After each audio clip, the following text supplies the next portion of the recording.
Good afternoon, ladies and gentlemen. Welcome to this channel. I want to give you opinion polls in counties that has just been released, Kisii and Nyamira, and also in Muranga County.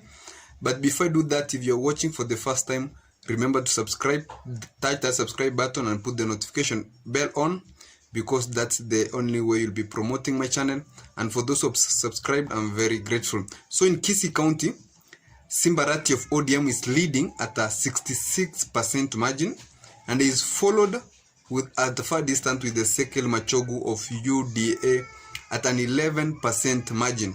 When we are talking about Nyamira County, the neighboring county to Kisii, Amos Nyaribo of UPA is leading at a 36% margin, and is also followed by Walter Nyambati, or I think is of UDA, at a 19% margin.